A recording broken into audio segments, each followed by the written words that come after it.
Now, just a little warning before we get started that there will be major spoilers in this video for Ghostbusters Afterlife, so if you have not seen it yet and you don't want anything ruined, it is a really good time to click away and come back after you have seen it. Okay, so I will start off by saying that there were things about this movie I really enjoyed and things that I did not. Ooh, me too. We haven't gotten to talk about this yet. It's a very quiet car ride home. Yeah, as usual, we just got back from the movie. We have not said one word to each other about the movie. Except that we wanted to talk about the movie. Yes. So anyway, I will let you jump in. I usually start, so let's have you start with this one. Okay, so I liked that it had a very classic feel for Ghostbusters. The music, the way it was filmed, kind of, the way the ghosts looked, it felt very true to original Ghostbusters movies, and I liked that. Okay. I liked the Easter eggs, though I know I didn't catch half as many as other people would have. I'll agree. I liked a lot of the feel. I mean, there was a lot of little things in there that I enjoyed about the feel of the movie, I think you're trying to say. I thought it doesn't, yet at the same time, not to contradict myself, it doesn't feel anything like the original Ghostbusters movie in a way. It is a very different kind of story, a different setting, that's for sure. We're not in New York City. We are in the opposite of New York City, which isn't a bad thing. I mean, it felt like it's strange because I saw the first Ghostbusters when I was a kid, and in this weird sort of way, I've always thought of it as a kid's movie, and it really is not. No, it's not. The original Ghostbusters wasn't made for kids No, per se. not at all, no. It was like a family, everyone watched this movie, we're putting it out there, go watch it. Yeah, I mean, it's just weird because, when I saw it, I was 7 or 8 years old, I want to say. So, I was very young when I saw it. I just remember, not really thinking of it as an adult movie, and yet this one felt very much like a kid's movie, whereas the other one, where I've seen it recently, I've seen Ghostbusters I don't know how many times in my life, and since I was a kid, so this is a kid's movie. It's 90% kids movie. I get kind of frustrated by that. You're taking pieces that are clearly meant to be nostalgia, but at the same time you're like, I know how to make this movie. Let's make it that the kids are the heroes, the kids do everything, and adults don't listen. Yeah, and that's a common theme in movies like that, where the adults just kind of seem, it's just those kids being kids again, and not really, Well, it makes it the adults are all side characters to the movie, where the main characters are clearly just like. Honestly, at the beginning, I got a very Jurassic World feeling.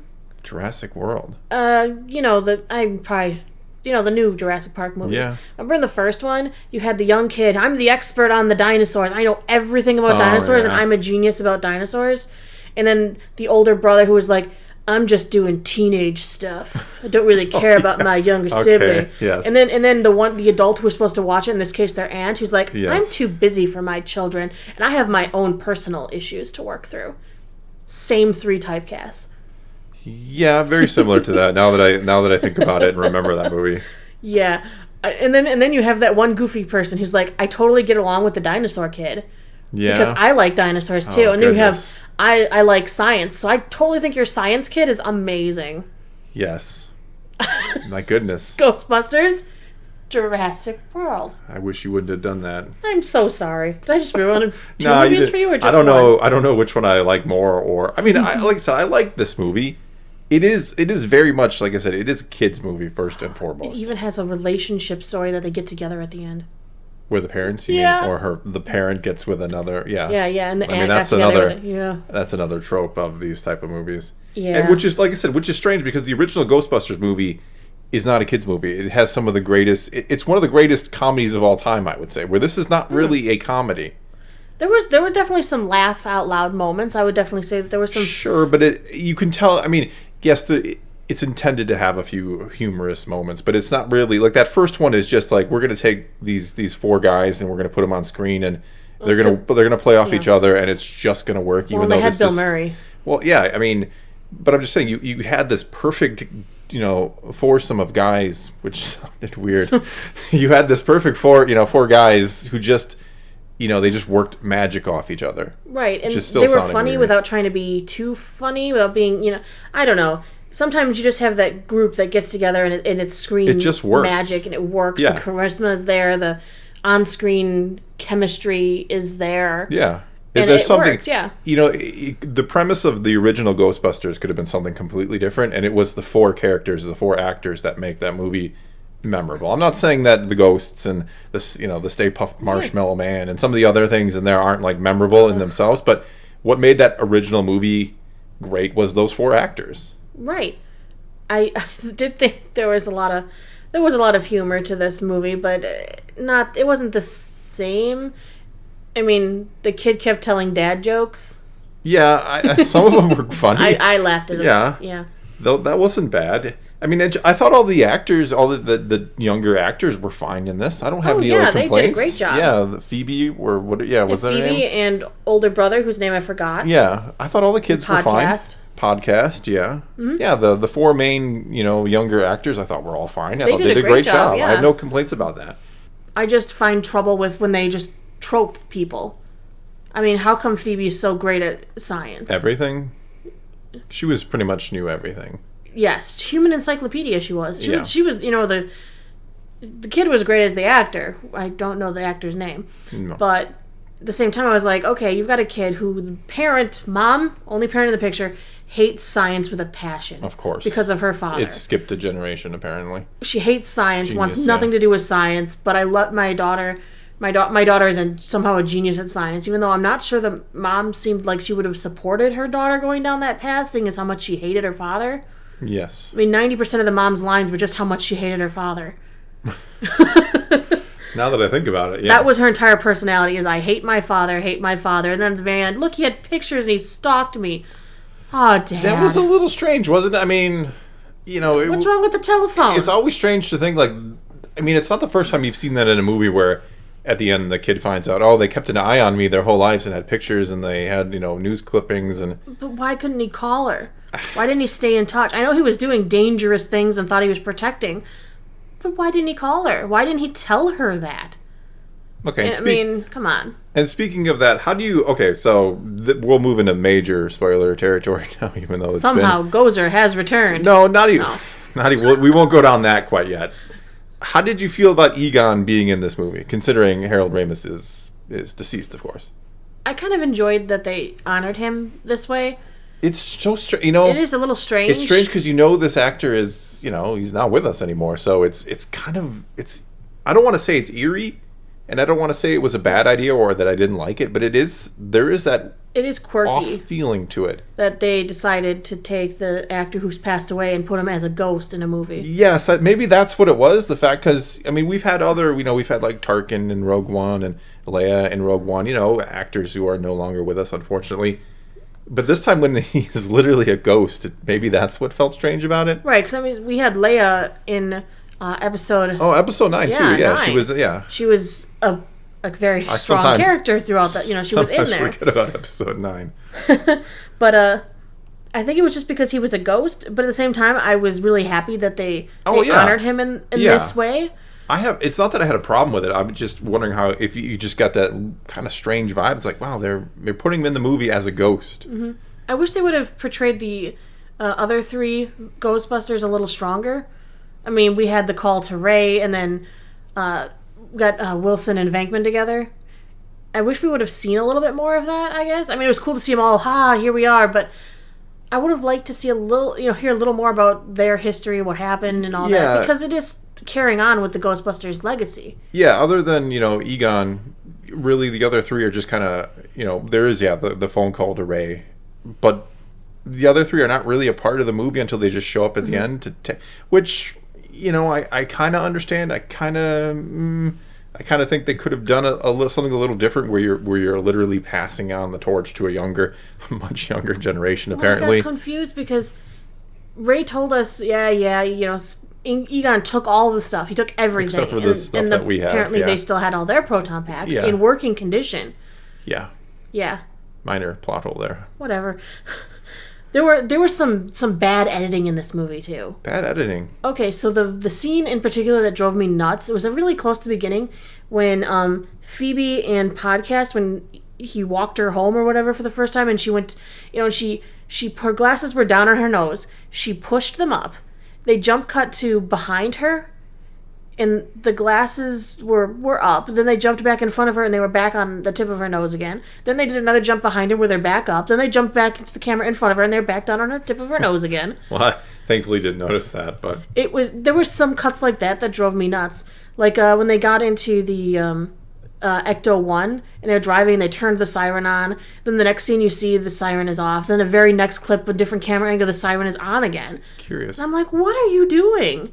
Why not just have it run continuously? Yeah, there was some weird cuts like that I was like, what's going on? I wonder if that implies some major editing, to the movie itself. Who knows? Possibly, very possibly. I really wish they'd start coming up with more original plot lines. This was this was Gozer coming back again. Yes. I mean, just straight up. This was it's not the same plot as the first Ghostbusters, but it's the same. It is. Sort of. Yes and no. The first plot had the gatekeeper and the keymaster, and we summoned Gozer, and I agree. Gozer back, and they, if I was summing up this movie, I could say the exact same thing. Yes and no. I mean, like I said, there are differences. Yeah, okay, name. What? It's okay, name. Well, like I said, the fact that it was the first Ghostbusters movie, with these guys coming together, basically trying to, make money off of. Mm-hmm. And that was one of their big struggles, was the financial struggle. Not, there are major differences between that first story and this story, is basically what I'm saying. Yes, the plot of trying to bring Gozer back and the Keymaster and all that is the same. And there are so many, like you said, little Easter eggs, and which kind of segues into the next thing. Do you think this is too much of a nostalgia trip? Do you think there's too much of that in there? Do you think maybe we don't even, I think this one, because it's been so long, it felt pretty good overall. Like I said, I'm just tired of the trope where adults don't listen, so the children have to take it up and save the world. I mean, she barely looked like she was ever struggling with that proton pack. The first time she put it on, she was like, struggle. And then immediately once she was on her back, she's like, let's run off over there. And Movies do that all the time. I know. That is one of the most common. So many times in a movie, they'll struggle with something the first time, whether it's heavy or it's bulky, and then it's forgotten 2 minutes later. I think I get tired of constantly having these movies where the children, the younglings, they must step up and they will win the day. Like I said, it's a kids movie.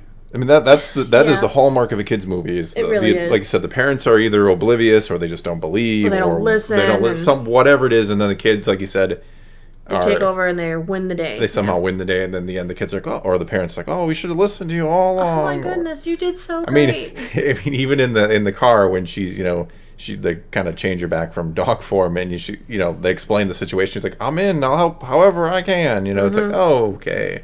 Right. They just by setting that up, it made it very kids friendly. Which, you know what, if you're taking your kids to the movie, they're gonna love it. I feel like the kids that were at our theater liked it. It's a strange approach because you would think the target audience would be me, 40 plus 30, 30ish year old people who remember this as a kid so it's kind of strange to make this a kids movie. Right. Well, Paul Rudd also made it a very kids movie. He went down to the kids level instead of elevating the children up to bringing them more to adult level. I think Paul Rudd does that really well, though. Paul Rudd is... He does. He can be very versatile that way. I like Paul Rudd. I mean, in Ant-Man, anytime he's in a scene with a child, he brings the energy down to their level without making it bad. Yeah. But then you put him back in a scene with Hope Van Dyne, and he's an adult, We are adult problems and adult problem solving, and you put him back in the scene with Cassie, and he's like, hey, and it's like, hey, he's like a best friend, or he's very versatile that way. But yeah, he worked well in this movie for what it was, I think. Right, so. But they didn't bring him back up to the adult level. They just kept it as him doing children's humor for the children for which this movie was made. Yeah, which, like I said, is kind of strange. It's like this nostalgia trip, and yet at the same time, it's a kids movie. Mm-hmm. It is kind of slowish. I mean, it kind of is this kind of mystery aspect to it the whole time, where you're trying to build up to figure out what exactly is going on. Well, and they have to teach all of the children who are watching about what these tools are and what they can do. Because they don't know the proton pack or the trap. Yeah. I mean, that's the strange thing, because you're like I said, you would think the target audience is the older crowd, yet you made it for a younger crowd, and you're trying to explain all these things that we as the audience know, except for maybe the youngest of audience. So it's a very strange movie in a lot of ways. Like I said, there's things I really like, things I didn't like. It's I have a hard time. If you ask me, do I like the movie, I'd be like, yes, I think I did.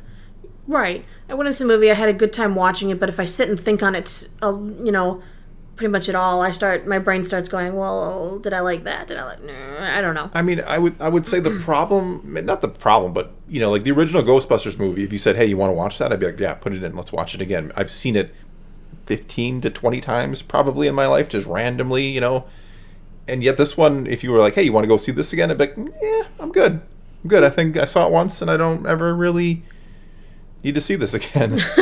That's a funny way to say it. It is. But that's, for me, that's the sign of a classic movie is, you can just, you'll be flipping through the channels or you'll see it on somewhere and you just stop and you end up watching the rest of it. Whereas you're saying if this was on I'd pass it up. or something, you just go, yeah. What else is on? Oh, yeah, I saw that already. Yeah.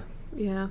Which is unfortunate because I really wanted this to be something special, and it turned out to be something good for what it was, which is a kids movie. It is a kids movie, and that's the misconception going in. Is I think what was most exciting to me in the entire time we were at the theater was that Downton Abbey trailer at the beginning. Whoop, whoop.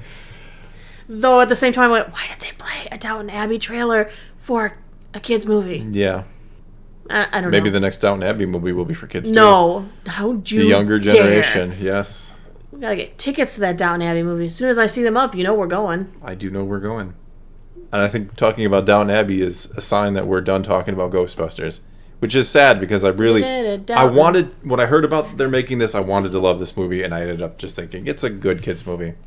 Which has some nice, the Harold Ramis stuff, good stuff. I don't would classify it as like a family movie. Yeah, I mean, I think that's what they classify all kids movies as, because once you say it's a kids movie, then you've got the adults who don't want to see it. So when you call it a family movie, no, it's for everybody, right? It is for everybody. And I think this movie is for all ages. It is, but it plays well for people with children or children. I mean, like I said, I'm not saying adults aren't going to enjoy the movie. I'm just saying because they decided to make all of the important protagonists 15 or under, it loses a little something to me watching the movie and enjoying it myself. Yes. Yep. All right, so what's your score? How many hammers? We're always at 1 out of 10. 1 out of 10. 1 out of 10 is the hammer scale. So use that scale in your comments. How many hammers are you going to bang down for this movie? I'm stalling because I'm still thinking. 5.5 hammers? Okay. Can we do half hammers? It's like 5 hammers and a shaft? Jeez. All right, 5 hammers and a shaft. So 5.5 hammers. You didn't give it the upper half of the hammer. You gave it the lower half. So I'd say that's... I think I should throw a rock at it. I don't know what you should do with this movie, honestly. That's the problem. I don't know. Well, what are you giving it? I'm going to give it 6 hammers because that's what I'm going to give it. Is nostalgia? I think so. Nostalgia raises it above 5.5 to a 6? Probably. I would say if this movie wasn't Ghostbusters, if I didn't have any emotional attachment to the property itself, I probably would rate it lower. I would probably have gone out of this movie and be like, oh, that was weird. Right. Well, this movie it was hard for this movie to stand without the original. It was like impossible. Almost impossible. No, I agree. It is what it is. Could have busted more ghosts. Yeah, they busted like one and then they let it go. This movie's Slimer, named Muncher. Muncher, yep. Slimer's brother, probably, from a previous life. Probably. Who knows? Okay. Well, that's all we've got for you this time. Now it's your turn to take to the comments below. Tell us what you thought of Ghostbusters Afterlife. Did you like this? Did you think it was too childish? Do you think it's the perfect movie? Who knows? Mm-hmm. Whatever it is, leave it in the comments. And until next time, thanks for watching. Abby.